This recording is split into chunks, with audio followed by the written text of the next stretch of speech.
जय श्री कृष्ण।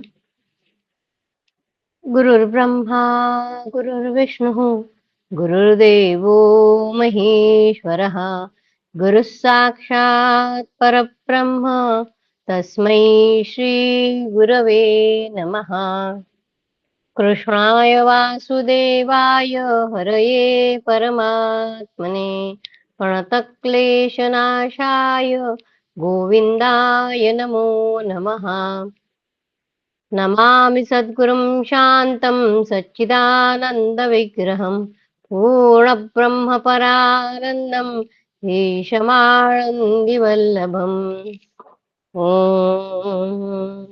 पार्थाय प्रतिबोधितां भगवता नारायणेन स्वयं व्यासेन ग्रथितां पुराणमुनिना मध्ये महाभारतम् अद्वैतामृतवर्षिणीं भगवतीम् अष्टादशाध्यायिनीम् अम्ब त्वामनुसन्दधामि भगवद्गीते भवद्वेषिणी।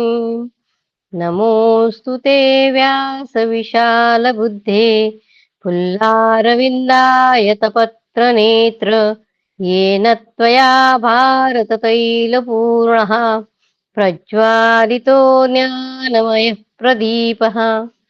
प्रपन्नपारिजाताय स्तोत्रवेत्रैकपाणये ज्ञानमुद्राय कृष्णाय गीतामृतदुहे नमः।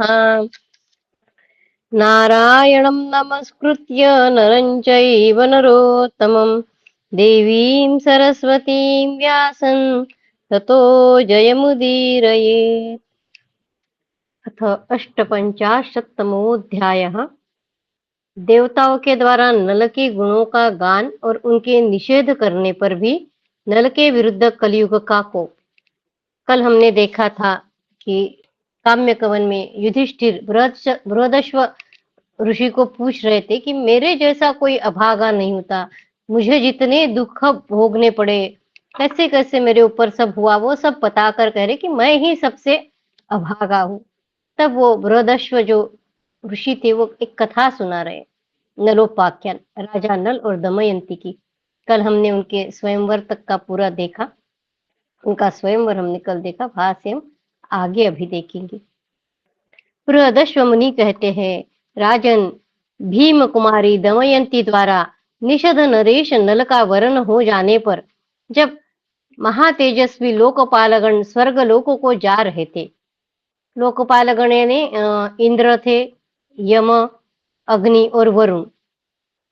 उस समय मार्ग में उन्होंने देखा कि कलयुग के साथ द्वापर आ रहा है। कलयुग को देखकर बल और वृत्रासुर का नाश करने वाले इंद्र ने पूछा, कले, बताओ तो सही, द्वापर के साथ कहाँ जा रहे हो? तब कली ने इंद्र से कहा, देवराज, मैं दमयंती के स्वयंवर में जाकर उसका वरण करूंगा, क्योंकि मेरा मन उसके प्रति आसक्त हो गया है। तब इंद्र ने हंसकर कहा, वह स्वयंवर तो हो गया, हमारे समीप ही दमयंती ने राजा नल को अपना पति चुन लिया। इंद्र ने ऐसा कहने पर कलयुग को क्रोध चढ़ाया और उसी समय उसने उन सब देवताओं को संबोधित करके यह बात कही। दमयंती ने देवताओं के बीच में मनुष्य का पति रूप में वर्ण किया है, अतः उसे बड़ा भारी दंड देना उचित प्रतीत होता है। कलयुग को लगा कि दमयंती ने देवताओं के बीच में मनुष्य का पति रूप में वर्ण किया है, अतः उसे बड़ा भारी दंड देना उचित प्रतीत होता है। कलयुग के ऐसा कहने पर देवताओं ने उत्तर दिया, दमयंती ने हमारी आज्ञा लेकर नल का वरण किया है। राजा नल सर्वगुण संपन्न है, कौन स्त्री उनका वर्ण नहीं करेगी? जिन्होंने भली भांति ब्रह्मचर्य व्रत का पालन करके चारों वेदों तथा पंचम वेद समस्त इतिहास पुराण का भी अध्ययन किया है, जो सब धर्मों को जानते हैं, जिनके घर पर पंच यज्ञों में धर्म के अनुसार संपूर्ण देवता नित्य तृप्त होते हैं, जो अहिंसा परायण, सत्यवादी तथा दृढ़ता पूर्वक व्रत का पालन करने वाले हैं, जिन नरश्रेष्ठ लोकपाल सदृश तेजस्वी नल में दक्षता, धैर्य, ज्ञान, तप, शौच, शम और दम आदि गुण नित्य निवास करते हैं। भले ऐसे राजा नल को जो मूढ़ शाप देने की इच्छा रखता है, वह मानो अपने को ही शाप देता है, अपने द्वारा अपना ही विनाश करता है। ऐसे सद्गुण संपन्न महाराज नल को जो शाप देने की कामना करेगा, वह कष्ट से भरे हुए अगाध एवं विशाल नरकुंड में निमग्न होगा। कलयुग और द्वापर से ऐसा कहकर देवता लोग स्वर्ग में चले गए। तदनंतर देवताओं के चले जाने पर कलयुग ने द्वापर से कहा, द्वापर, मैं अपने क्रोध का उपसंहार नहीं कर सकता। नल के भीतर निवास करूंगा और उन्हें राज्य से वंचित कर दूंगा, जिससे वे दमयंती से रमण नहीं कर सकेंगे। तुम भी जुए के पासों में प्रवेश करके मेरी सहायता करनी चाहिए। इति श्री महाभारते वनपर्वणि नलोपाख्यान पर्वणि कलिदेव संवादे अष्टपञ्चाशत्तमोऽध्यायः। कृष्णाय वासुदेवाय हरये परमात्मने प्रणतक्लेशनाशाय गोविन्दाय नमो नमः। ॐ नमो भगवते वासुदेवाय। ॐ नमो भगवते वासुदेवाय। अथ एकोनषष्टितमोऽध्यायः। नल में कलयुग का प्रवेश एवं नल और पुष्कर की द्यूत क्रीड़ा। प्रजा और दमयंती के निवारण करने पर भी राजा द्यूत से निवृत्त नहीं होना। बृहदश्व मुनि कहते हैं, राजन, इस प्रकार द्वापर के साथ संकेत करके कलयुग उस स्थान पर आया जहाँ निषद राज नल रहते थे।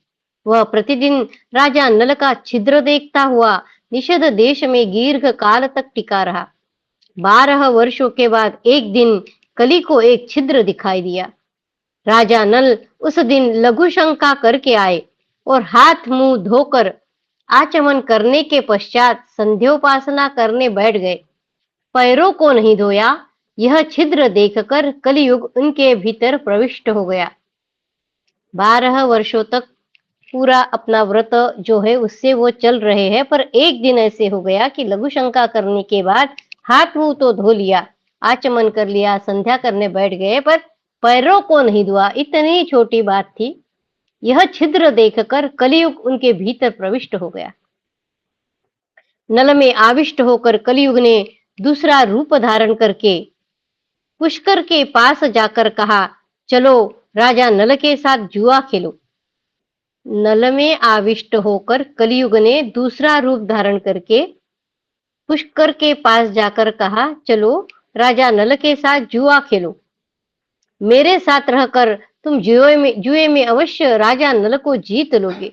इस प्रकार महाराज नल को उनके राज्य सहित जीत कर निषद देश को अपने अधिकार में कर लो। कली के ऐसा कहने पर पुष्कर राजा नल के पास गया। कली भी सांड बनकर पुष्कर के साथ हो लिया। शत्रुवीरों का संहार करने वाले पुष्कर ने वीरवर नल के पास जाकर उनसे बार बार कहा, हम दोनों धर्म पूर्वक जुआ खेले। पुष्कर राजा नल का भाई था उनका पुष्कर। महामना राजा नल द्यूत के लिए पुष्कर के आह्वान को न सह सके। विदर्भ राजकुमारी दमयंती के देखते देखते उसी क्षण जुआ खेलने को उपयुक्त अवसर समझ लिया। तब कलियुग से आविष्ट होकर राजा नल हिरण्य, सुवर्ण, रथ आदि वाहन और बहुमूल्य वस्त्र दाव पर लगाते तथा हार जाते थे। सुहृदों में कोई भी ऐसा नहीं था जो दूत क्रीड़ा के मद से उन्मत्त शत्रु दमन नल को उस समय जुआ खेलने से रोक सके। तदनंतर समस्त पुरवासी मनुष्य मंत्रियों के साथ राजा से मिलने तथा उन आतुर नरेश को द्यूत क्रीड़ा से रोकने के लिए वहां आए। इसी समय सारथी ने महल में जाकर महारानी दमयंती से निवेदन किया, देवी, ये पुरवासी लोग कार्यवश राजद्वार पर खड़े हैं। आप निषद राज से निवेदन कर दे। धर्म अर्थ का तत्व जानने वाले महाराज के भावी संकट को सहन न कर सकने के कारण मंत्रियों सहित सारी प्रजा द्वार पर खड़ी है। यह सुनकर दुख से दुर्बल हुई दमयंती ने शोक से अचेत सी होकर आंसू बहाते हुए गदगद वाणी में निषद नरेश से कहा, महाराज, पुरवासी पुरवासी प्रजा राजभक्ति पूर्वक आपसे मिलने के लिए समस्त मंत्रियों के साथ द्वार पर खड़ी है। आप उन्हें दर्शन दे। दमयंती ने इन वाक्यों को बार बार दोहराया। मनोहर नयन प्रांतवादी विदर्भ कुमारी इस प्रकार विलाप करती रह गई, परंतु कलयुग से आविष्ट हुए राजा ने उससे कोई बात तक न की। तब वे सब मंत्री और पुरवासी दुख से आतुर और लज्जित हो यह कहते हुए अपने अपने घर चले गए कि राजा नल अब राज्य पर अधिक समय तक रहने वाला नहीं है। युधिष्ठिर, पुष्कर और नल की वह द्यूत क्रीड़ा कई महीनों तक चलती रही। पुण्य श्लोक महाराज नल उसमें हारते ही जा रहे थे। इति श्री महाभारते वन पर्वणि नलोपाख्यान पर्वणि नलद्यूते एकोनषष्टितमोऽध्यायः। कृष्णाय वासुदेवाय हरये परमात्मने प्रणतक्लेशनाशाय गोविन्दाय नमो नमः। ओम नमो भगवते वासुदेवाय। ओम नमो भगवते वासुदेवाय। अथ षष्टितमोऽध्यायः। दुखित दमयंती का वार्ष्णेय के द्वारा कुमार कुमारी को कुंडिनपुर भेजना। पूर्वदश्व मुनि कहते हैं, राजन, तदनंतर दमयंती ने देखा कि पुण्य श्लोक महाराज नल उन्मत्त की भांति द्यूत क्रीड़ा में आसक्त है। वह स्वयं सावधान थी। उनकी वैसी अवस्था देख भीम कुमारी भय और शोक से व्याकुल हो गई और महाराज के हित के लिए किसी महत्वपूर्ण कार्य का चिंतन करने लगी। उसके मन में यह आशंका हो गई कि राजा पर बहुत बड़ा कष्ट आने वाला है। वह उनका प्रिय एवं हित करना चाहती थी। अतः महाराज के सर्वस्व का अपहरण होता जानकर धाय को बुलाकर इस प्रकार बोली। उसकी धाय का नाम बृहत्सेना था। वह अत्यंत यशस्विनी और परिचर्या के कार्य में निपुण थी। समस्त कार्यों के साधन में कुशल, हितैषिणी, अनुरागिनी और मधुर भाषिणी थी। दमयंती ने उससे कहा, बृहत्सेने, तुम मंत्रियों के पास जाओ तथा राजा नल की आज्ञा से उन्हें बुला लाओ। फिर उन्हें यह बताओ कि अमुक अमुक द्रव्य हारा जा चुका है और अमुक धन अभी भी अवशिष्ट है। तब वे सब मंत्री राजा नल का आदेश जानकर हमारा अहोभाग्य है ऐसा कहते हुए नल के पास आए। वे सारी मंत्री आदि प्रकृतियां दूसरी बार राजद्वार पर उपस्थित हुई। दमयंती ने इसकी सूचना महाराज नल को दी, परंतु उन्होंने इस बात का अभिनंदन नहीं किया। पति को अपनी बात का प्रसन्नता पूर्वक उत्तर देते न देख दमयंती लज्जित हो पुनः महल के भीतर चली गई। वहां फिर उसने सुना कि सारे पासे लगातार पुण्य श्लोक राजा नल के विपरीत पढ़ रहे हैं और उनका सर्वस्व अपहृत हो रहा है। तब उसने पुनः धाय से कहा, बृहत्सेने, फिर राजा नल की आज्ञा से जाओ और वार्ष्णेय सूत को बुला लाओ। कल्याणी, एक बहुत बड़ा कार्य उपस्थित हुआ है। बृहत्सेना ने दमयंती की बात सुनकर विश्वसनीय पुरुषों द्वारा वार्ष्णेय को बुलाया। तब अनिंद स्वभाव वाली और देश काल को जानने वाली भीम कुमारी दमयंती ने वार्ष्णेय को मधुर वाणी में सांत्वना देते हुए यह समयोचित बात कही। सूत, तुम जानते हो कि महाराज तुम्हारे प्रति कैसा अच्छा बर्ताव करते थे। आज वे विषम संकट में पड़ गए हैं, अतः तुम्हें भी उनकी सहायता करनी चाहिए। राजा जैसे जैसे पुष्कर से पराजित हो रहे हैं, वैसे जुए में उनकी आसक्ति बढ़ती जा रही है। जैसे पुष्कर के पासे उनकी इच्छा के अनुसार पढ़ रहे हैं, वैसे ही नल के पासे विपरीत पढ़ते देखे जा रहे हैं। वे सुहृदों और स्वजनों के वचन अच्छी तरह नहीं सुनते हैं। जुए में उन्हें ऐसा मोहित कर रखा है कि इस समय वे मेरी बात का भी आदर नहीं कर रहे हैं। मैं इसमें महामना नैषद का निश्चय ही कोई दोष नहीं मानती। जुए से मोहित होने के कारण ही राजा मेरी बात का अभिनंदन नहीं कर रहे हैं। सारथे, मैं तुम्हारी शरण में आई हूँ, मेरी बात मानो। मेरे मन में अशुभ विचार आते हैं। इससे अनुमान होता है कि राजा नल का राज्य से च्युत होना संभव है। तुम महाराज के प्रिय मन के समान वेगशाली अश्वों को रथ में जोत कर उस पर इन दोनों बच्चों को बिठा लो और कुंडिन्यपुर को चले जाओ। उनके जो बच्चे थे दो, एक कुमार और कुमारी, उनको बिठा लो और कुंडिन्यपुर को चले जाओ। वहां इन दोनों बालकों को, इस रथ को और घोड़ों को भी मेरे भाई बंधुओं की देख रेख में सौंप कर तुम्हारी इच्छा हो तो वही रह जाना या अन्यत्र कहीं चले जाना। दमयंती की यह बात सुनकर नल के सारथी वार्ष्णेय ने नल के मुख्य मुख्य मंत्रियों से यह सारा वृत्तांत निवेदित किया। राजन, उनसे मिलकर इस विषय पर भली भांति विचार करके उन मंत्रियों की आज्ञा ले सारथी वार्ष्णेय ने दोनों बालकों को रथ पर बैठाकर विदर्भ देश को प्रस्थान किया। वहां पहुंचकर उसने घोड़ों को, उस श्रेष्ठ रथ को तथा उस बालिका इंद्रसेना को एवं राजकुमार इंद्रसेन को वही रख दिया। ये नर दमयंती का की जो पुत्री है उसका नाम इंद्रसेना है और पुत्र का नाम इंद्रसेन है, वही रख दिया था। राजा भीम से विदा ले आर्त भाव से राजा नल की दुर्दशा के लिए शोक करता हुआ घूमता घामता अयोध्या नगरी में चला गया। वार्ष्णेय, युधिष्ठिर वह अत्यंत दुखी हो राजा ऋतुपर्ण की सेवा में उपस्थित हुआ और उनका सारथी बनकर जीविका चलाने लगा। इति श्री महाभारते वन पर्वणि नलोपाख्यान पर्वणि कुंडिन कुंडिन कुंडिनं प्रति कुमारायोः प्रस्थापने षष्टितमोऽध्यायः। कृष्णाय वासुदेवाय हरये परमात्मने प्रणतक्लेशनाशाय गोविन्दाय नमो नमः। ओम नमो भगवते वासुदेवाय। ओम नमो भगवते वासुदेवाय।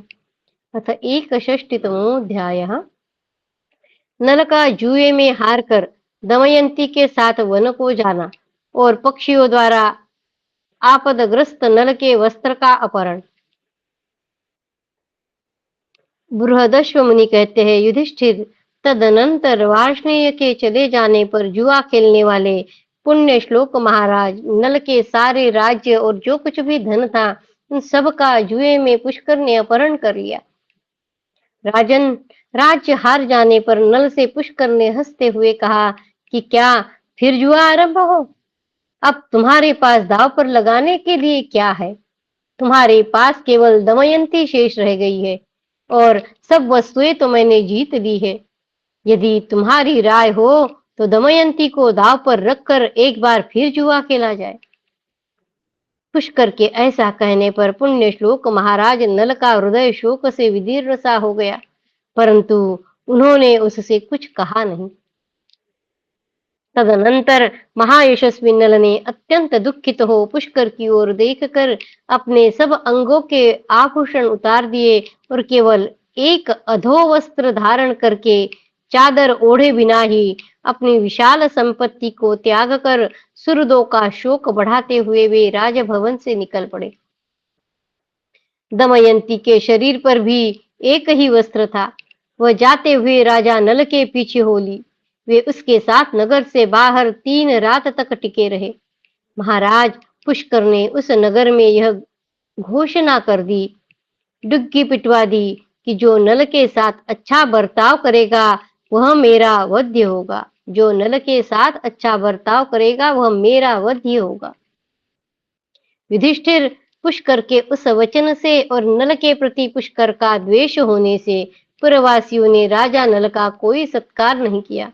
इस प्रकार राजा नल अपने नगर के समीप 3 रात तक केवल जलमात्र का आहार करके टिके रहे। वे सर्वथा सत्कार के योग्य थे, तो भी उनका सत्कार नहीं किया गया। वहां भूख से पीड़ित हो फल मूल आदि जुटाते हुए राजा नल वहां से अन्यत्र चले गए। केवल दमयंती उनके पीछे पीछे गई। इसी प्रकार नल बहुत दिनों तक क्षुधा से पीड़ित रहे। एक दिन उन्होंने कुछ ऐसे पक्षी देखे जिनकी पाखें सोने की सी थी। उन्हें देखकर क्षुधातुर और आपत्तिग्रस्त होने के कारण बलवान बलवान निषद नरेश के मन में यह बात आई कि यह पक्षियों का समुदाय ही आज मेरा भक्ष्य हो सकता है और इनकी ये पाखें मेरे लिए धन हो जाएगी। तदनंतर उन्होंने अपने अधोवस्त्र से उन पक्षियों को ढक दिया, किंतु वे सब पक्षी उनका वह वस्त्र लेकर आकाश में उड़ गए। उड़ते हुए उन पक्षियों ने राजा नल को दीन भाव से नीचे मुंह किए धरती पर नग्न खड़ा देख उनसे कहा, एक ही अधोवस्त्र था, वो उन्होंने उस पक्षियों को पकड़ने के लिए डाला था और वो पक्षी उस वस्त्र को लेकर चले गए।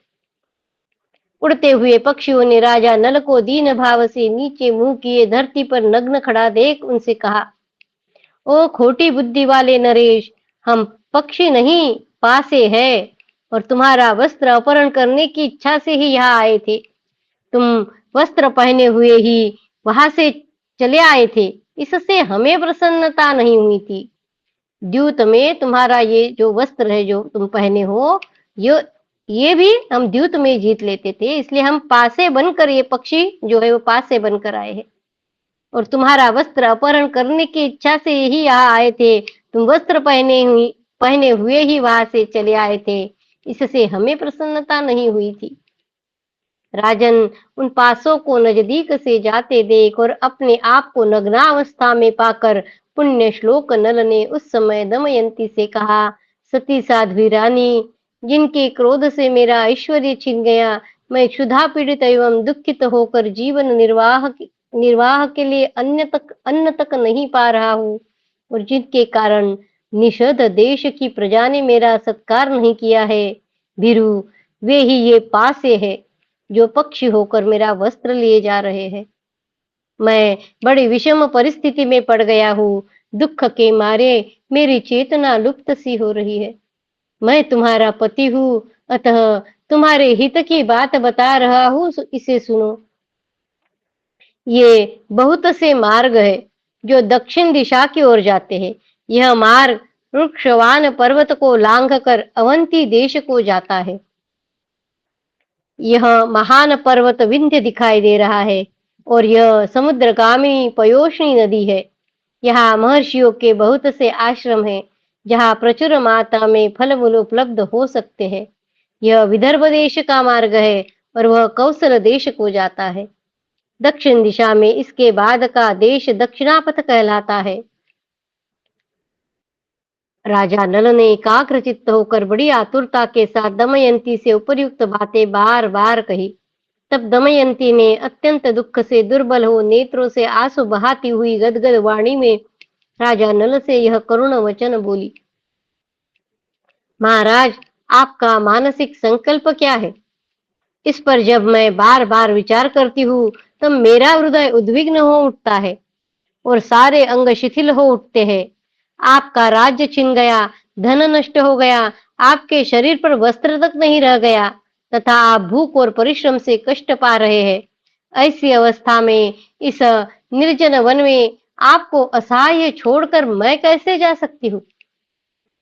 महाराज, जब आप भयंकर वन में थके मांदे भूख से पीड़ित हो अपने पूर्व सुख का चिंतन करते हुए अत्यंत दुखी होने लगेंगे, उस समय मैं सांत्वना द्वारा आपके संताप का निवारण करूंगी। चिकित्सकों का मत है कि समस्त दुखों की शांति के लिए पत्नी के समान दूसरी कोई औषध नहीं है। यह मैं आपसे सत्य कहती हूँ। चिकित्सकों का मत है कि समस्त दुखों के शांति के लिए पत्नी के समान दूसरी कोई औषध नहीं है। नल ने कहा, सुमध्यमा दमयंती, तुम जैसा कहती हो वह ठीक है। दुखी मनुष्य के लिए पत्नी के समान दूसरा कोई मित्र या औषध नहीं है। भीरू, मैं तुम्हें त्यागना तो नहीं चाहता, तुम इतनी अधिक शंका क्यों करती हो? अनिंदिते, मैं अपने शरीर का त्याग कर सकता हूँ पर तुम्हें नहीं छोड़ सकता। दमयंती ने कहा, महाराज, यदि आप मुझे त्यागना नहीं चाहते तो विदर्भ देश का मार्ग क्यों बता रहे हैं? विदर्भ देश ने इनका मायका है वहां। राजन, मैं जानती हूँ कि आप स्वयं मुझे ही राजन मैं जानती हूँ कि आप स्वयं मुझे नहीं त्याग सकते, परंतु महीपते, इस घोर आपत्ति ने आपके चित्त को आकर्षित कर लिया है, इस कारण आप मेरा त्याग भी कर सकते हैं। नरश्रेष्ठ, आप बार बार जो मुझे विदर्भ देश का मार्ग बता रहे हैं, देवोपम आर्यपुत्र, इसके कारण आप मेरा शोक ही बढ़ा रहे हैं। यदि आपका यह अभिप्राय हो कि दमयंती अपने बंधु बांधवों के यहाँ चली जाए, तो आपकी सम्मति हो तो हम दोनों साथ में ही विदर्भ देश को चले। वहां विदर्भ नरेश आपका पूरा आदर सत्कार करेंगे। राजन, उनसे पूजित होकर आप हमारे घर में सुखपूर्वक निवास कीजिएगा। इति श्री महाभारते वन पर्वणि नलोपाख्यान पर्वणि नल वन यात्रायामेक यात्राम् एकषष्टितमोऽध्यायः। कृष्णाय वासुदेवाय हरये परमात्मने प्रणतक्लेशनाशाय गोविन्दाय नमो नमः। ॐ नमो भगवते वासुदेवाय। ॐ नमो भगवते वासुदेवाय। अथ द्विषष्टितमोऽध्यायः। राजा नल की चिंता और दमयंती को अकेली सोती छोड़कर उनका अन्यत्र प्रस्थान। नल ने कहा, प्रिय, इसमें संदेह नहीं है कि विदर्भ राज्य जैसे तुम्हारे पिता का है वैसे मेरा भी है, तथापि आपत्ति में पड़ा हुआ मैं किसी तरह वहां नहीं जाऊंगा। एक दिन मैं भी समृद्धशाली राजा था। उस अवस्था में वहां जाकर मैंने तुम्हारे हर्ष को बढ़ाया था, और आज उस राज्य से वंचित होकर केवल तुम्हारे शोक की वृद्धि कर रहा हूँ। ऐसी दशा में वहां कैसे जाऊंगा? बृहदश्व मुनि कहते हैं, राजन, आधे वस्त्र से ढकी हुई कल्याणमयी दमयंती से बार बार ऐसा कहकर राजा नल ने उसे सांत्वना दी, क्योंकि वे दोनों एक ही वस्त्र से अपने अंग को ढककर इधर उधर घूम रहे थे। भूख और प्यास से थके मांदे वे दोनों दंपत्ति किसी सभा भवन यानी धर्मशाला में जा पहुंचे। तब उस धर्मशाला में पहुंचकर निषद नरेश राजा नल वैदर्भी के साथ भूतल पर बैठे। वे वस्त्रहीन, चटाई आदि से रहित, मलिन एवं धूली धूसरित हो रहे थे। दमयंती के साथ थककर भूमि पर ही सो गए। सुकुमारी तपस्विनी कल्याणमयी दमयंती भी सहसा दुख में पड़ गई थी। वहां आने पर उसे भी निद्रा ने घेर लिया। राजन, राजा नल का चित्त शोक से मथा जा रहा था। वे दमयंती के सो जाने पर भी स्वयं पहले के भांति सो न सके। राज्य का अपहरण, सुहृदों का त्याग और वन में प्राप्त होने वाले नाना प्रकार के क्लेश पर विचार करते हुए वे चिंता को प्राप्त हो गए। वे सोचने लगे, ऐसा करने से मेरा क्या होगा और यह कार्य न करने से भी क्या होगा? मेरा मर जाना अच्छा है कि अपनी आत्मिया दमयंती को त्याग देना।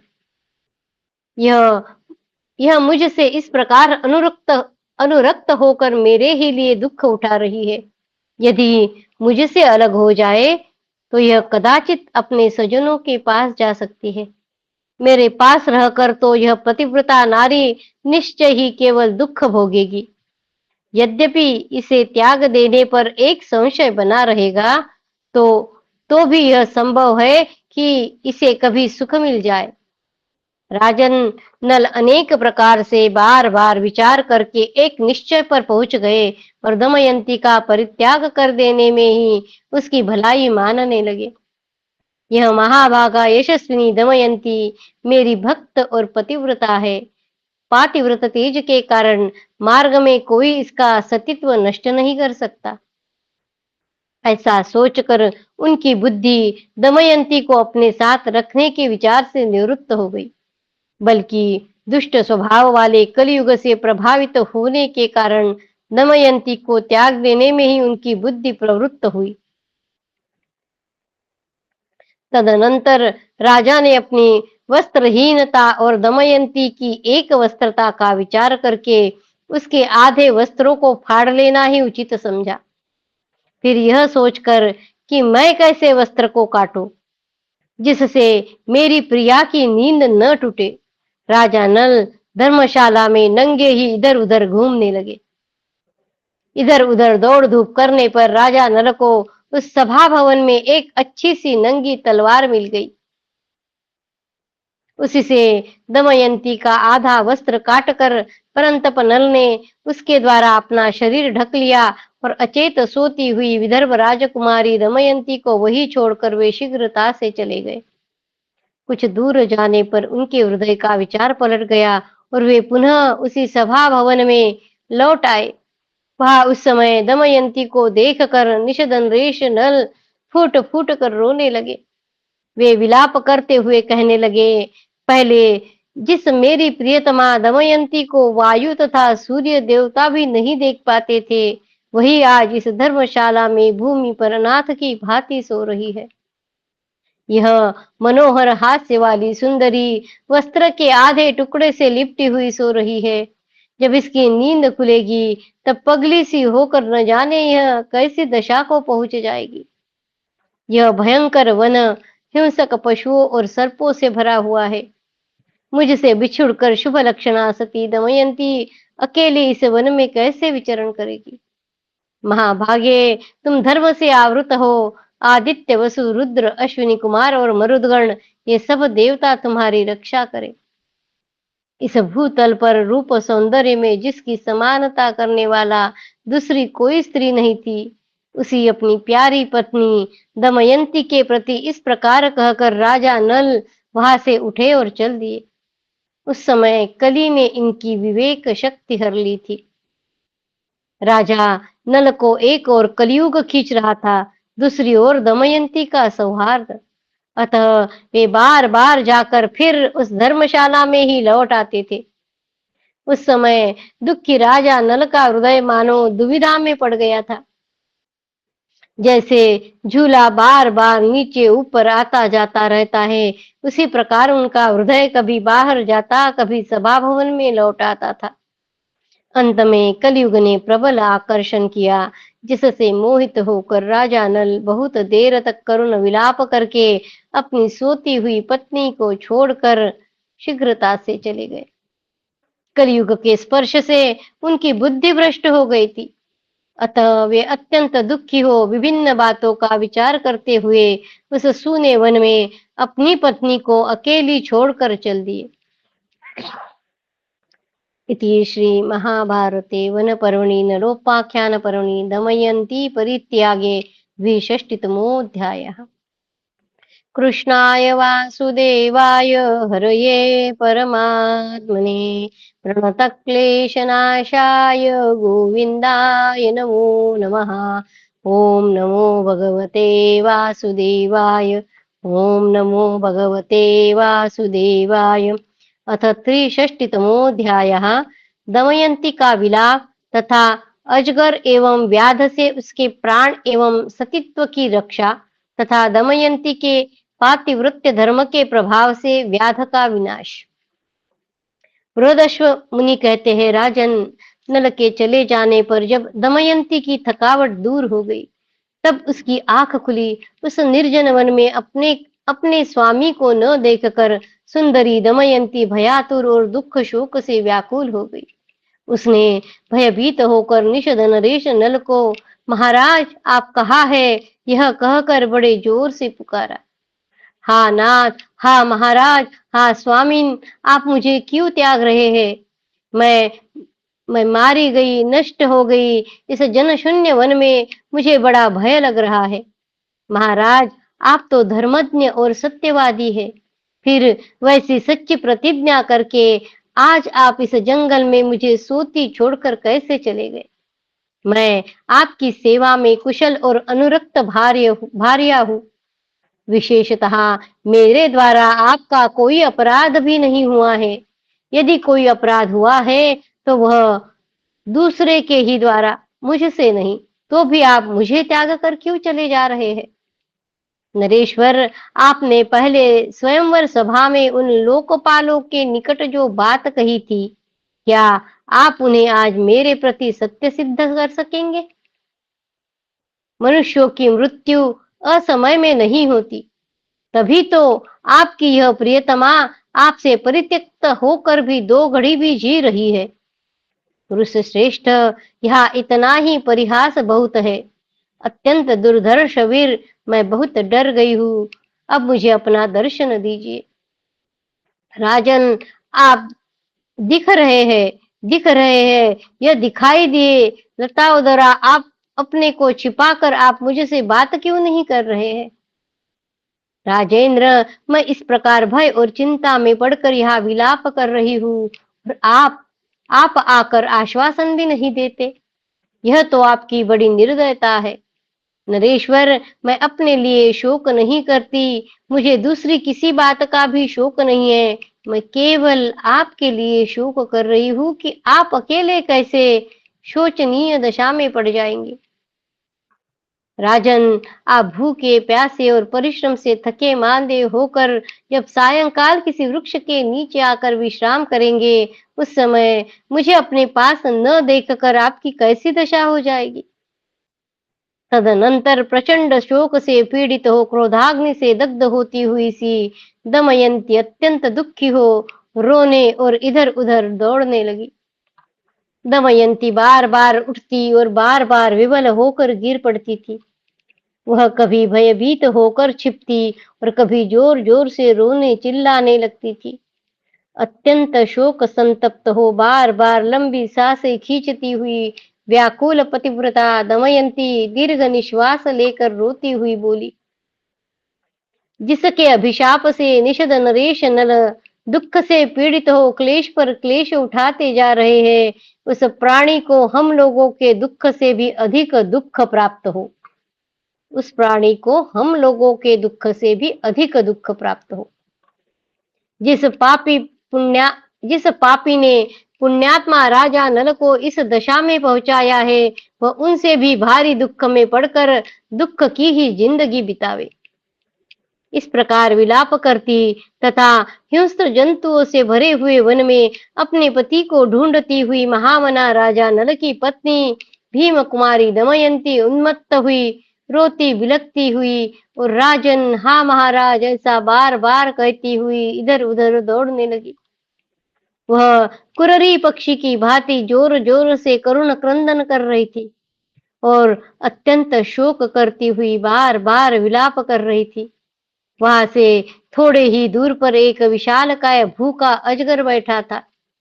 उसने बार बार चक्कर लगाती सहसा निकट आई हुई भीम कुमारी दमयंती को पैरों की ओर से निगलना आरंभ कर दिया। शोक में डूबी हुई वैदर्भी को अजगर निगल रहा था, तो भी वह अपने लिए उतना शोक नहीं कर रही थी जितना शोक उसे निषद नरेश नल के लिए था।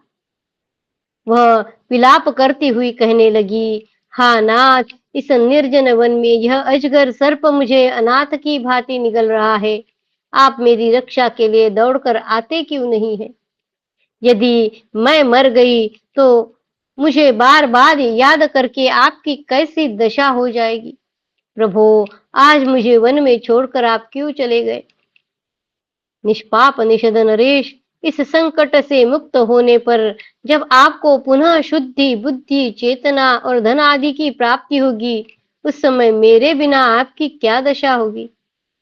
जब आप भूख से पीड़ित हो थके मांदे एवं अत्यंत खिन्न होंगे, उस समय आपकी उस थकावट को कौन दूर करेगा? इसी समय कोई व्याध उस गहन वन में विचर रहा था। वह दमयंती का करुण क्रंदन सुनकर बड़े वेग से उधर आया। उस विशाल नयनों वाली युवती को अजगर के द्वारा उस प्रकार निगली जाती हुई देख व्याध ने बड़ी उतावली के साथ वेग से दौड़कर तीखे शस्त्र से शीघ्र ही उस अजगर का मुख फाड़ दिया। वह अजगर झटपटाकर चेष्टा रहित हो गया। मृगों को मारकर जीविका चलाने वाले उस व्याध ने सर्प के टुकड़े टुकड़े करके दमयंती को छुड़ाया। फिर जल से उसके सर्पग्रस्त शरीर को धोकर उसे आश्वासन दे उसके लिए भोजन की व्यवस्था कर दी। जब वह भोजन कर चुकी तब व्याध ने उससे पूछा, मृगलोचने, तुम किसकी स्त्री हो और कैसे वन में चली आई हो? भामिनी, किस प्रकार तुम्हें यह महान कष्ट प्राप्त हुआ है? भरतवंशी नरेश युधिष्ठिर, व्याध के पूछने पर दमयंती ने उसे सारा वृत्तांत यथार्थ रूप से कह सुनाए। यह कथा बृहदश्व युधिष्ठिर को सुना रहे हैं। स्थूल नितंब और स्तनों वाली विदर्भ कुमारी ने आधे वस्त्र से ही अपने अंगों को ढक रखा था। पूर्ण चंद्रमा के समान मनोहर मुख वाली दमयंती का एक एक अंग सुकुमार एवं निर्दोष था। उसकी आंखें तिरछी बरौनियों से सुशोभित थी। वह बड़े मधुर स्वर में बोल रही थी। इन सब बातों को और लक्ष्य करके वह व्याध काम के अधीन हो गया। वह मधुर एवं कोमल वाणी से उसे अपने अनुकूल बनाने के लिए भांति भांति के आश्वासन देने लगा। वह व्याध उस समय काम वेदना से पीड़ित हो रहा था। सती दमयंती ने उसके दूषित मनोभाव को समझ लिया। पतिव्रता दमयंती भी उसकी दुष्टता को समझकर तीव्र क्रोध के वशीभूत हो मानो रोषाग्नि से प्रज्वलित हो उठी। यद्यपि वह नीच पापात्मा व्याध उस पर बलात्कार करने के लिए व्याकुल हो गया था, परंतु दमयंती ने अग्निशिखा के भांति उद्दीप्त दमयंती अग्निशिखा की भांति उद्दीप्त हो रही थी। अतः उसका स्पर्श करना उसको अत्यंत दुष्कर प्रतीत हुआ। पति तथा राज्य दोनों से वंचित होने के कारण दमयंती अत्यंत दुख से आतुर हो रही थी। इधर व्याध की कुचेष्टा वाणी द्वारा रोकने पर रुक सके ऐसी प्रतीत नहीं होती थी। तब उस व्याध पर अत्यंत रुष्ट हो उसने उसे शाप दे दिया। यदि मैं निषद राज नल के सिवा दूसरे किसी पुरुष का मन से भी चिंतन नहीं करती हूँ, तो इसके प्रभाव से यह तुच्छ व्याध प्राण शून्य होकर गिर पड़े। दमयंती के इतना कहते ही वह व्याध आग से जले हुए वृक्ष की भांति प्राण शून्य होकर पृथ्वी पर गिर पड़ा। इति श्री महाभारते वन पर्वणि नरोपाख्यान पर्वणि अजगर ग्रस्त दमयंती मोचने 63तमोऽध्यायः। कृष्णाय वासुदेवाय हरये परमात्मने प्रणतक्लेशनाशाय गोविन्दाय नमो नमः। ओम नमो भगवते वासुदेवाय। ओम नमो भगवते वासुदेवाय। अच्छा, 64तमोऽध्यायः। दमयंती का विलाप और प्रलाप। तपस्वियों द्वारा दमयंती को आश्वासन तथा उसकी व्यापारियों के दल से भेंट। बृहदश्व मुनि कहते हैं, राजन, व्याध का विनाश करके वह कमल नयनी राजकुमारी झिल्लियों के झंकार से गूंजते हुए निर्जन एवं भयंकर वन में आगे बढ़ी। वह वन सिंह, चीतों, रुरुमृग, व्याघ्र, भैंसों तथा रीछ आदि पशुओं से युक्त एवं भांति भांति के पक्षी समुदाय से व्याप्त था। वहां म्लेच्छ और तस्करों का निवास था। शाल, वेणु, धव, पीपल, तिंदुक, इंगुद, पलाश, अर्जुन, अरिष्ट, स्यंदन, सेमल, जामुन, आम, लोध, खैर, साखू, बेत, पद्मक, आवला, पाकर, कदंब, गुलर, बेर, बेल, बरगद, प्रियाल, ताल, खजूर, हरर्रे तथा बेहड़े आदि वृक्षों से वह विशाल वन परिपूर्ण हो रहा था। दमयंती ने वहां सैकड़ों धातुओं से संयुक्त नाना प्रकार के पर्वत, पक्षियों के कलरों से गुंजायमान कितने ही निकुंज और अद्भुत कंदराएं देखी। कितनी ही नदियां, सरोवरों, बावलियां तथा नाना प्रकार के मृगों, पक्षियों को देखा। उसने बहुत से भयानक रूप वाले पिशाच, नाग तथा राक्षस देखे। कितने ही गड्ढों, पोखरों और पर्वत शिखरों का अवलोकन किया। सरिताओं और अद्भुत झरनों को देखा। विदर्भ राज नंदिनी ने उस वन में झुंड के झुंड भय से सुअर, रीछ और जंगली सांप देखे। तेज, यश, शोभा और परम धैर्य से युक्त विदर्भ कुमारी उस समय अकेली विचरती और नल को ढूंढती थी। वह पति के विरह रूपी संकट से संतप्त थी। अतः राजकुमारी दमयंती उस भयंकर वन में प्रवेश करके भी किसी जीव जंतु से भयभीत नहीं हुई। राजन, विदर्भ कुमारी दमयंती के अंग अंग में पति के वियोग का शोक व्याप्त हो गया था। इसलिए वह अत्यंत दुखित हो एक शिला के नीचे भाग में बैठकर बहुत विलाप करने लगी। दमयंती बोली, चौड़ी छाते वाले महाबाहु निषद नरेश महाराज, आज इस निर्जन वन में मुझे अकेली को छोड़कर आप कहाँ चले गए? नरश्रेष्ठ, प्रचुर दक्षिणा वाले अश्वमेध आदि यज्ञों का अनुष्ठान करके भी आप मेरे साथ मिथ्या बर्ताव क्यों कर रहे हैं? महातेजस्वी कल्याणमय राजाओं में उत्तम नरश्रेष्ठ, आपने मेरे सामने जो बात कही थी उस बात का स्मरण करना उचित है। आकाशचारी हंसों ने आपके समीप तथा मेरे सामने जो बात कही थी उन पर विचार कीजिए। एक और अंग और उपांगों सहित विस्तार पूर्वक चारों वेदों का स्वाध्याय हो और दूसरी ओर केवल सत्य भाषण हो, तो वह निश्चय ही उससे बढ़कर है। एक और अंग और उपांगों सहित विस्तार पूर्वक चारों वेदों का स्वाध्याय हो और दूसरी ओर केवल सत्य भाषण हो, तो वह सत्य भाषण निश्चय ही उससे बढ़कर है। अतः अतः शत्रुहंता नरेश्वर, आपने पहले मेरे समीप जो बात कही कही है उन्हें सत्य करना चाहिए। आपकी मैं दमयंती इस भयंकर वन में नष्ट हो रही हूँ, आप मेरी बात का उत्तर क्यों नहीं देते हैं? यह भयानक आकृति वाला क्रूर सिंह भूख से पीड़ित हो मुंह बाए खड़ा है और मुझ पर आक्रमण करना चाहता है। क्या आप मेरी रक्षा नहीं कर सकते? कल्याणमय नरेश, आप पहले जो सदा यह कहते थे कि तुम्हारे सिवा दूसरी कोई भी स्त्री मुझे प्रिय नहीं लगती है, अपनी उस बात को सत्य कीजिए। महाराज, मैं आपकी प्रिय पत्नी हूँ और आप मेरे प्रियतम पति हैं। ऐसी दशा में भी मैं यहाँ उन्मत्त विलाप कर रही हूँ, तो भी आप मेरी बात का उत्तर क्यों नहीं देते? मैं दीन, दुर्बल, कांतिहीन और मलिन होकर आधे वस्त्र से अपने अंग को ढककर अकेली अनाथ सी विलाप कर रही हूँ। विशाल नेत्रों वाले शत्रुसूदन आर्य, मेरी दशा अपने झुंड से बिछड़ी हुई हरिणी की सी हो रही है। मैं यहाँ अकेली रो रही हूँ, परंतु आप मेरा मान नहीं रखते हैं। महाराज, इस महान वन में मैं सती दमयंती अकेली आपको पुकार रही हूँ, आप मुझे उत्तर क्यों नहीं देते? नरश्रेष्ठ, आप उत्तम कुल और श्रेष्ठ शील स्वभाव से संपन्न हैं।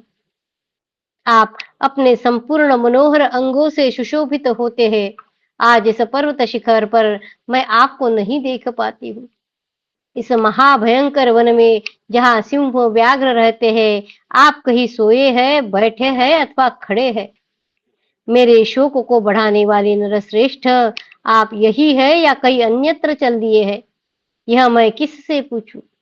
आपके लिए शोक से दुर्बल हो मैं अत्यंत दुख से आतुर हो रही हूँ। क्या तुमने इस वन में राजा नल से मिलकर उन्हें देखा है? ऐसा प्रश्न जब मैं इस वन में प्रस्थान करने वाले नल के विषय में किससे करूं? शत्रुओं के व्यूह का नाश करने वाले जिन परम सुंदर कमल नयन महात्मा राजा नल को तू खोज रही है, ये यही तो है। ऐसी मधुर वाणी आज मैं किसके मुख से सुनूंगी? वह वन का राजा वह वन का राजा कांतिमान सिंह मेरे सामने चला आ रहा है। इसके चार दाढ़े और विशाल ठोड़ी है। मैं निशंक होकर इसके सामने जा रही हूँ और कहती हूँ, आप मृगों के राजा और इस वन के स्वामी हैं। मैं विदर्भ राजकुमारी दमयंती हूँ, मुझे शत्रुघाती निषद नरेश नल की पत्नी समझिए। मृगेंद्र, मैं इस वन में अकेले पति की खोज में भटक रही हूँ तथा शोक से पीड़ित एवं दीन हो रही हूँ। यदि आपने नल को यहाँ कहीं देखा हो तो उनका कुशल समाचार बताकर मुझे आश्वासन दीजिए। सिंह को बोल रही है। अथवा वनराज मृग श्रेष्ठ, यदि आप नल के विषय में कुछ नहीं बताते हैं तो मुझे खा जाए और इस दुख से छुटकारा दे दे। अहो, इस घोर वन में मेरा विलाप सुनकर भी यह सिंह मुझे सांत्वना नहीं देता। यह तो स्वादिष्ट जल से भरी हुई उस समुद्रगामिनी नदी की ओर जा रहा है। अच्छा, इस पवित्र पर्वत से ही पूछती हूँ। यह बहुत से ऊंचे-ऊंचे, शोभाशाली, बहुरंगे एवं मनोरम शिखरों द्वारा सुशोभित है। अनेक प्रकार से धातुओं से व्याप्त और भांति-भांति के शिलाखंडों से विभूषित है। यह पर्वत इस महान वन की ओर ऊपर उठी हुई पताका के समान जान पड़ता है। यह सिंह, व्याघ्र, हाथी, सुअर, रीछ और मृगों से परिपूर्ण है। इसके चारों ओर अनेक प्रकार के पक्षी कलरव कर रहे हैं। पलाश, अशोक, बकुल, पुन्नाक, कनेर, धव तथा प्लक्ष आदि सुंदर फूलों वाले वृक्षों से यह पर्वत सुशोभित हो रहा है। यह पर्वत अनेक सरिताओं, सुंदर पक्षियों और शिखरों से परिपूर्ण है। अब मैं इसी गिरिराज से महाराज नल का समाचार पूछती हूँ। भगवन सबको शरण देने वाले परम कल्याणमय महीधर, महीधर यानी पर्वत, मही यानी पृथ्वी, उसको पकड़ के रखने वाला यानी पर्वत, महीधर आपको नमस्कार है। मैं निकट आकर आपके चरणों में प्रणाम करती हूँ। आप मेरा परिचय इस प्रकार जाने। मैं राजा की पुत्री, राजा की पुत्रवधू तथा राजा की ही पत्नी हूँ। मेरी दमयंती नाम से प्रसिद्धि है। विदर्भ देश के स्वामी महारथी भीम नामक राजा मेरे पिता है। वे पृथ्वी के पालक तथा चारों वर्णों के रक्षक है। उन्होंने प्रचुर दक्षिणा वाले राजसूय तथा अश्वमेध नामक यज्ञों का अनुष्ठान किया है। वे भूमिपालों में श्रेष्ठ है। उनके नेत्र बड़े चंचल और सुंदर है। वे ब्राह्मण भक्त, सदाचारी, सत्यवादी, किसी के दोष को न देखने वाले, शीलवान, पराक्रमी, प्रचुर संपत्ति के स्वामी, धर्मज्ञ तथा पवित्र है। वे विदर्भ देश की जनता का अच्छी तरह पालन करने वाले, अपने पिता के बारे में बता रहे। उन्होंने समस्त शत्रुओं को जीत लिया है। वे बड़े शक्तिशाली है। भगवान, मुझे उन्हीं की पुत्री जानिए। मैं आपकी सेवा में एक जिज्ञासा लेकर उपस्थित हुई हूँ। निषद निषद देश के महाराज मेरे ससुर थे। वे प्रात स्मरणीय नरश्रेष्ठ वीरसेन के नाम से विख्यात थे। उन्हीं महाराज वीरसेन के एक वीर पुत्र है जो बड़े ही सुंदर और सत्य पराक्रमी है। वे वंश परंपरा से प्राप्त अपने पिता के राज्य का पालन करते हैं। उनका नाम नल है। शत्रुदमन श्याम सुंदर राजा नल पुण्य श्लोक कहे जाते हैं। वे बड़े ब्राह्मण भक्त, वेद वेत्ता, वक्ता, पुण्यात्मा, सोमपान करने वाले और अग्निहोत्री है। वे एक अच्छे यज्ञकर्ता, उत्तम दाता, शूरवीर योद्धा और श्रेष्ठ शासक है। आप मुझे उन्हीं की श्रेष्ठ पत्नी समझ लीजिए। मैं अबला नारी आपके निकट यहाँ उन्हीं की कुशल पूछने के लिए आई हूँ। गिरिराज, मेरे स्वामी मुझे छोड़कर कहीं चले गए हैं। मैं धन संपत्ति से वंचित, पति देव से रहित अथवा और संकटों की मारी हुई इस वन में अपनी पति की खोज कर रही हूँ। पर्वत श्रेष्ठ, क्या आपने इन सैकड़ों गगनचुंबी शिखरों द्वारा इस भयानक वन में कहीं राजा नल को देखा है? मेरे महायशस्वी स्वामी निषदराज नल गजराज की सी चाल से चलते हैं। वे बड़े बुद्धिमान, महाबाहु, अमर्षशील यानी दुख को न सह सकने वाले, अमर्षशील का मतलब पराक्रमी, धैर्यवान तथा वीर है। क्या आपने कहीं उन्हें देखा है? गिरिश्रेष्ठ, मैं आपकी पुत्री के समान हूँ। पति के वियोग से बहुत ही दुखी हूँ। क्या आप व्याकुल होकर अकेली विलाप करती हुई मुझे अबला को आज अपनी वाणी द्वारा आश्वासन न देंगे? वीर, सत्य प्रतिज्ञ और पराक्रमी महिपाल, यदि आप इसी वन में हैं, तो राजन अपने आप को प्रकट करके मुझे दर्शन दीजिए। मैं कब निषदराज नल की मेघ गर्जना के समान स्निग्ध, गंभीर, अमृतोपम व मधुर वाणी सुनूंगी। उन महामना राजा के मुख से वैदर्भी इस संबोधन से युक्त, शुभ, स्पष्ट, वेद के अनुकूल, सुंदर पद और अर्थ से युक्त तथा मेरे शोक का विनाश करने वाली वाणी मुझे कब सुनाई देगी? धर्म वत्सल नरेश्वर, मुझे भयभीत अबला को आश्वासन दीजिए। इस प्रकार उस श्रेष्ठ पर्वत से कहकर वह राजकुमारी दमयंती फिर वहां से उत्तर दिशा की ओर चल दी। लगातार 3 दिन और 3 रात चलने के पश्चात उस श्रेष्ठ नारी ने तपस्वियों से युक्त एक वन देखा। जो अनुपम तथा दिव्य वन से सुशोभित था, तथा वशिष्ठ, भृगु और अत्रि के समान नियम परायण, मिताहारी तथा शम, दम, शौच आदि से संपन्न तपस्वियों से वह शोभायमान हो रहा था। वहां कुछ तपस्वी लोग केवल जल पीकर रहते थे और कुछ लोग वायु पीकर, कितने ही केवल पत्ते चबाकर रहते थे। वे जितेंद्रिय महाभाग स्वर्गलोक के मार्ग का दर्शन करना चाहते थे। वल्कल और मृग चर्म धारण करने वाले उन जितेंद्रिय मुनियों से सेवित एक रमणीय आश्रम मंडल दिखाई दिया, जिसमें प्राय तपस्वी लोग ही निवास करते थे। उस आश्रम में नाना प्रकार के मृगों और वानरों के समुदाय भी विचरते रहते थे। तपस्वी महात्माओं से भरे हुए उस आश्रम को देखते ही दमयंती को बड़ी सांत्वना मिली। उसकी भव्य बड़ी सुंदर थी, केश मनोहर जान पड़ते थे, नितंब भाग, स्तन, दंत पंक्ति और मुख भी सुंदर थे। उसके मनोहर कजरारे नेत्र विशाल थे। वह तेजस्विनी और प्रतिष्ठित थी। महाराज वीरसेन की पुत्र वधु रमणी शिरोमणि महाभागा तपस्विनी उस दमयंती ने आश्रम के भीतर प्रवेश किया। वह तपोवृद्ध महात्माओं को प्रणाम करके वह उनके समीप विनीत भाव से खड़ी हो गई। तब वहां के सभी श्रेष्ठ तपस्वी जनों ने उससे कहा, देवी तुम्हारा स्वागत है। तदनंतर वहां दमयंती का यथोचित आदर सत्कार करके उन तपोधनों ने कहा, शुभे, बैठो, बताओ हम तुम्हारा कौन सा कार्य सिद्ध करें। उस समय सुंदर अंगों वाली दमयंती ने उनसे कहा, भगवन, निष्पाप महाभागगण, यहाँ तप, अग्निहोत्र, धर्म, मृग और पक्षियों के पालन तथा अपने धर्म के आचरण आदि विषयों में आप लोग सकुशल है न?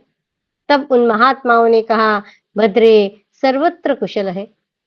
सर्वांग सुंदरी, बताओ तुम कौन हो, क्या करना चाहती हो। तुम्हारे उत्तम रूप और परम सुंदर कांति को यहाँ देखकर हमें बड़ा विस्मय हो रहा है।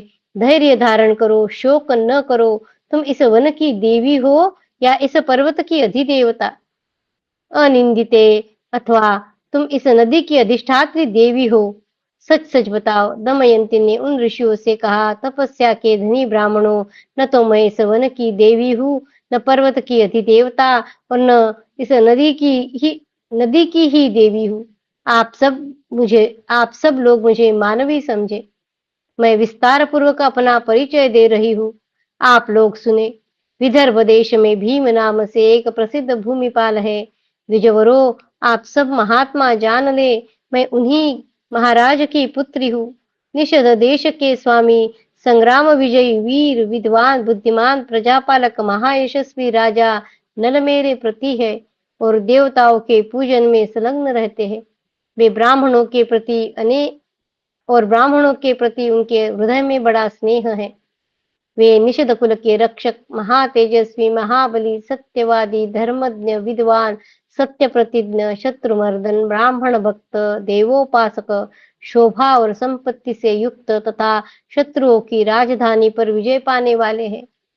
मेरे स्वामी नृपश्रेष्ठ नल देवराज इंद्र के समान तेजस्वी है। उनके नेत्र विशाल है, उनका मुख पूर्ण चंद्रमा के समान सुंदर है। वे शत्रुओं का संहार करने वाले, बड़े बड़े यज्ञों के आयोजक और वेदांगों के पारंगत विद्वान हैं। युद्ध में उन्होंने कितने ही शत्रुओं का संहार किया है। वे सूर्य और चंद्रमा के समान तेजस्वी और कांतिमान है। एक दिन कुछ कपट कुशल, अजितेंद्रिय, अनार्य, कुटिल तथा द्यूत निपुण जुआरियों ने उन सत्य धर्म परायण महाराज नल को जुए के लिए आह्वान करके उनके सारे राज्य और धन का अपहरण कर लिया। आप दमयंती नाम से विख्यात मुझे उन्हीं नृपश्रेष्ठ नल की पत्नी जाने। मैं अपने स्वामी के दर्शन के लिए उत्सुक हो रही हूँ। मेरे पति महामना नल युद्ध कला में कुशल और संपूर्ण अस्त्र शस्त्रों के विद्वान हैं। मैं उन्हीं की खोज करती हुई वन, पर्वत, सरोवर, नदी, गड्ढे और सभी जंगलों में दुखी होकर घूमती हूँ।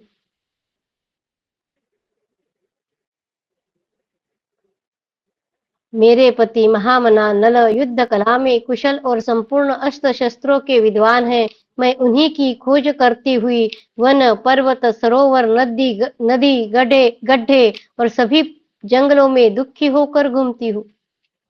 भगवान, क्या आपके इस रमणीय तपोवन में निषद नरेश न लाए थे? ब्राह्मण, जिनके लिए मैं व्याघ्र, सिंह आदि पशुओं से सेवित अत्यंत दारुण भयंकर घोर वन में आई हूँ। यदि कुछ ही दिन रात में मैं राजा नल को नहीं देखूंगी तो इस शरीर का परित्याग करके आत्मा का कल्याण करूंगी। उन पुरुष रत्न नर के बिना जीवन धारण करने से मेरा क्या प्रयोजन है? अब मैं पतिशोक से पीड़ित होकर न जाने कैसी हो जाऊंगी।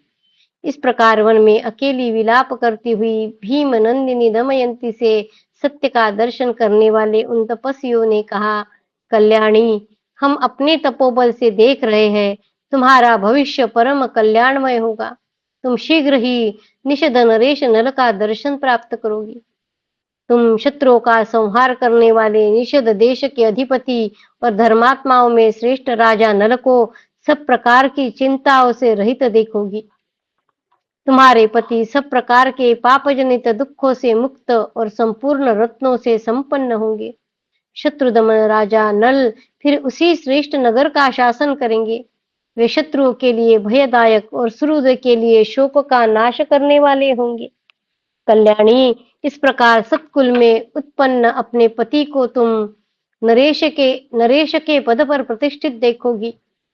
नल की प्रियतमा महारानी राजकुमारी दमयंती से ऐसा कहकर वे सभी तपस्वी अग्निहोत्र और आश्रम सहित अदृश्य हो गए। उस समय राजा वीरसेन की पुत्रवधू सर्वांग सुंदरी दमयंती वह महान आश्चर्य की बात देखकर बड़े विस्मय में पड़ गई। उसने सोचा, क्या मैंने कोई स्वप्न देखा है? यह कैसी अद्भुत घटना हो गई? ये सब तपस्वी कहाँ चले गए और यह आश्रम मंडल कहाँ है? वह पुण्य सलिला रमणीय नदी जिस पर पक्षी निवास कर रहे थे कहाँ चली गई? फल और फूलों से सुशोभित वे मनोरम वृक्ष कहाँ विलीन हो गए? पवित्र मुस्कान वाली भीम पुत्री दमयंती बहुत देर तक इन सब बातों पर विचार करती रही। तत्पश्चात वह पतिशोक परायण और दीन हो गई तथा उसके मुख पर उदासी छा गई। तदनंतर वह दूसरे स्थान पर जाकर अश्रु गदगद वाणी से विलाप करने लगी। उसने आंसू भरे नेत्रों से देखा, वहां से कुछ ही दूर पर एक अशोक का वृक्ष था। दमयंती उसके पास गई। वह तरुवर अशोक फूलों से भरा था। उस वन में पल्लवों से लदा हुआ और पक्षियों के कलरवों से गुंजायमान वह वृक्ष बड़ा ही मनोरम जान पड़ता था। उसे देखकर वह मन ही मन कहने लगी, अहो, इस वन के भीतर यह अशोक बड़ा ही सुंदर है। यह अनेक प्रकार के फल फूल आदि अलंकारों से अलंकृत सुंदर गिरिराज की भांति सुशोभित हो रहा है। अब उसने अशोक से कहा, प्रिय दर्शन अशोक, तुम शीघ्र ही मेरा शोक दूर कर दो। क्या तुमने शोक, भय और बाधा से रहित शत्रुदमन राजा नल को देखा है? क्या मेरे प्रियतम दमयंती के प्राण वल्लभ निषद नरेश नल पर तुम्हारी दृष्टि पड़ी है? उन्होंने एक साड़ी के आधे टुकड़े से अपने शरीर को ढक रखा है। उनके अंगों की त्वचा बड़ी सुकुमार है। वे वीर वर नल बड़ी भारी संकट से पीड़ित होकर इस वन में आए हैं। अशोक वृक्ष, तुम ऐसा करो जिससे मैं यहाँ से शोक रहित होकर जाऊं। अशोक उसे कहते हैं जो शोक का नाश करने वाला हो, अतः अशोक। जो शोक का नाश करने वाला है वो अशोक। तुम अपने नाम को सत्य एवं सार्थक करो। इस प्रकार शोकार्त हुई सुंदरी दमयंती उस अशोक वृक्ष की परिक्रमा करके वहां से अत्यंत भयंकर स्थान की ओर गई। उसने अनेक प्रकार के वृक्ष, अनेकानेक सरिताओं, बहुसंख्यक रमणीय पर्वतों, अनेक मृग पक्षियों, पर्वत की कंदराओं तथा उनके मध्य भागों और अद्भुत नदियों को देखा। पति का अन्वेषण करने वाली दमयंती ने उस समय पूर्वोक्त सभी वस्तुओं को देखा। इस तरह बहुत दूर तक मार्ग तय कर लेने के बाद पवित्र मुस्कान वाली दमयंती ने एक बहुत बड़े सार्थ यानी व्यापारियों के दल को देखा जो हाथी, घोड़े तथा रथ से व्याप्त था। वह व्यापारियों का समूह स्वच्छ जल से सुशोभित एक सुंदर रमणीय नदी को पार कर रहा था। नदी का जल बहुत ठंडा था, उसका पाट चौड़ा था उसमें कई कुंड कुंड थे। वह किनारे पर उगे हुए बेत के वृक्षों से आच्छादित हो रही थी। उसके तट पर क्रौंच, कुरर और चक्रवाक आदि पक्षी कूज रहे थे। कछुए, मगर और मछलियों से भरी हुई वह नदी विस्तृत टापू से सुशोभित हो रही थी। उस बहुत बड़े समूह को देखते ही यशस्विनी नीलपत्नी सुंदरी दमयंती उसके पास पहुंचकर लोगों की भीड़ में घुस गई। उसका रूप उन्मत्त स्त्री का सा जान पड़ता था। वह शोक से पीड़ित, दुर्बल, उदास एवं मलिन हो रही थी। उसने आधे वस्त्र से अपने शरीर को ढक रखा था और उसके केशों पर धूल जम गई थी। वहां दमयंती को सहसा देखकर कितने ही मनुष्य भय से भाग खड़े हुए। कोई कोई भारी चिंता में पड़ गए और कुछ लोग तो चीखने चिल्लाने लगे। कुछ लोग उसकी हंसी उड़ाते थे और कुछ उसमें दोष देख रहे थे। उन्हीं में कुछ लोग ऐसे भी थे जिन्हें उस पर दया आ गई और उन्होंने उसका समाचार पूछा। कल्याणी, तुम कौन हो, किसकी स्त्री हो और इस वन में क्या खोज रही हो? तुम्हें देखकर हम बहुत दुखी है। क्या तुम मानवी हो? सच बताओ, तुम इस वन पर्वत अथवा दिशा की अधिष्ठात्री देवी तो नहीं हो? हम सब लोग तुम्हारी शरण में आए हैं। तुम यक्षी हो या राक्षसी अथवा कोई श्रेष्ठ देवांगना हो, अनिंदिते सर्वथा हमारा कल्याण एवं संरक्षण करो। कल्याणी, यह हमारा समूह शीघ्र कुशल पूर्वक यहाँ से चला जाए और हम लोगों का सब प्रकार से भला हो जाए, ऐसी कृपा करो। उस यात्री दल के द्वारा जब ऐसी बात कही गई, तब पति के वियोग जनित दुख से पीड़ित साध्वी राजकुमारी दमयंती ने उन सब को इस प्रकार उत्तर दिया। इस जन समुदाय के जो सरदार हो, उनसे, इस जन समूह से तथा इसके भीतर रहने वाले और आगे चलने वाले जो बाल, वृद्ध और युवक मनुष्य हो, उन सबको मेरा यह कहना है कि आप सब लोग मुझे मानवी समझे। मैं एक नरेश पुत्री, महाराज की पुत्रवधू तथा राजपत्नी हूँ। अपने स्वामी के दर्शन की इच्छा से इस वन में भटक रही हूँ। विदर्भराज भीम मेरे पिता है। निशधर नरेश महाभाग राजा नल मेरे पति है। मैं उन्हीं अपराजित वीर नल की खोज कर रही हूँ। यदि आप लोग शत्रु समूह का संहार करने वाले मेरे प्रियतम पुरुष सिंह महाराज नल के विषय में कुछ जानते हो तो शीघ्र बतावे। उस महान समूह का मालिक और समस्त यात्री दल का संचालक वणिक शुचि नाम से प्रसिद्ध था। उसने उस सुंदरी से कहा, कल्याणी, मेरी बात सुनो। मैं इस दल का नेता और संचालक हूँ। यशस्विनी, मैंने नल नामधारी किसी मनुष्य को इस वन में नहीं देखा है। वह संपूर्ण यह संपूर्ण वन मनुष्यतर प्राणियों से भरा है। इसके भीतर हाथियों, चीतों, भैंसों, सिंहों, रीछों, मृगों को ही मैं देखता आ रहा हूँ। तुम जैसी मानव कन्या के सिवा और किसी मनुष्य को मैं इस विशाल वन में नहीं देख रहा हूँ। इसलिए यक्षराज मणिभद्र आज हम पर प्रसन्न हो। तब दमयंती ने सब व्यापारियों तथा दल के संचालक से कहा, आपका यह दल कहाँ जाएगा, यह मुझे बताइए। सार्थवाह ने कहा, राजकुमारी, हमारा यह दल शीघ्र ही सत्यदर्शी चेदिराज सुबाहु के जनपद में विशेष लाभ के उद्देश्य से जाएगा। इति श्री महाभारते वन पर्वणि नलोपाख्यान पर्वणि दमयंती सार्थवाह संगमे चतुष्षष्टितमोऽध्यायः। कृष्णाय वासुदेवाय हरये परमात्मने प्रणतक्लेशनाशाय गोविन्दाय नमो नमः। ॐ नमो भगवते वासुदेवाय। ॐ नमो भगवते वासुदेवाय। भव भवे यथा भक्तिः पादयोस्तव जायते, तथा कुरुष्व देवेश नाथस्त्वं नो यत प्रभो। नाम संकीर्तनं यस्य सर्वपापप्रणाशनं, प्रणामो दुःखशमनस्तं नमामि हरिं परं। तं नमामि हरिं परं।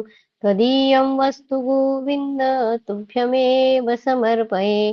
तेन तदङ्घ्रिकमले रतिं मे यच्छ शाश्वतीम्।